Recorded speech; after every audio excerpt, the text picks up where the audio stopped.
नमस्कार. श्री स्वामी समर्थ. जय जय स्वामी समर्थ. आज आपण महादेव आणि भस्मासूर यांची कथा पाहणार आहोत. अहंकाराचा भयानक अंत. पूर्ण कथा व्हिडिओ शेवटपर्यंत नक्की पहा. घनदाट पर्वतावर भयान अंधारात भस्मासूर कठोर तपस्या करत होता. अंगावर भस्म, डोळ्यात आग आणि मनात फक्त एकच इच्छा होती, ती म्हणजे अजय मिळवायचा. अचानक आकाश उजळून निघालं. तेजस्वी प्रकाशातून भगवान शंकर प्रकट झाले. डमरूचा नाद, गंगेचं पावित्र्य आणि करुणेने भरलेली नजर. महादेव म्हणाले, वत्सा, तुझी तपश्चर्या फळाला आली आहे. काय वरदान द्यायचं तुला, तू सांग. तो म्हणाला, प्रभो, ज्याच्या डोक्यावर मी हात ठेवीन तो क्षणात भस्म व्हावा. भोळेनाथांनी जराही विचार न करता त्याला वरदान दिलं. भस्मासुरांनी तो तपासण्यासाठी जमिनीवरचा दगड उचलला आणि त्यावर हात ठेवला. क्षणात दगड तो राखेत बदलला. भस्मासूर जोरात हसला. आता मी अजय आहे. आणि तो ऋषीमुनींना सगळ्यांना त्रास देऊ लागला. ऋषीमुनी, गावकरी त्याच्या भीतीने थरथर कापू लागले. जिथे हात तिथे नाद.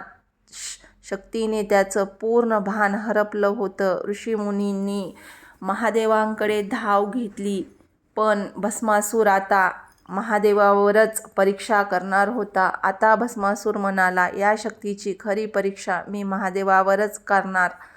तो शिवामागे धावू लागला. पर्वत, जंगल, आकाश. महादेव पुढे पळत होते, भस्मासूर त्याच्या मागे पळत होते. भोळेनाथ आता पूर्ण संकटात सापडले. नंतर त्याने विष्णूकडे थेट धाव घेतली. महादेव थेट वैकुंठात पोचले. भगवान विष्णूंना संपूर्ण कथा सांगितली. विष्णू शांत बसले आणि हसले आणि म्हणाले, शंकरा, चिंता करू नका, मी यावर पूर्ण उपाय करतो. मग विष्णूंनी मोहिनी अवतार घेतला. मोहिनी इतकी सुंदर होती.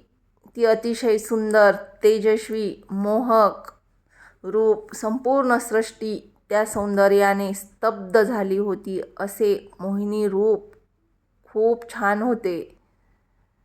मोहिनीला पाहताच भस्मासुराने चे भान हरपून गेले. त्याचा क्रोध नाहीसा झाला. शक्ती विसरली गेली. तो फक्त मोहिनींच्या हालचाली पाहत राहिला आणि जसे मोहिनी करील तसे तो करू लागला. मोहिनी म्हणाली, माझ्यासोबत नृत्य कर. तो मोहिनीसोबत नृत्य करू लागला. जसं मोहिनी हालचाल करत होती तसंच भस्मासूर पण हालचाली करत होता.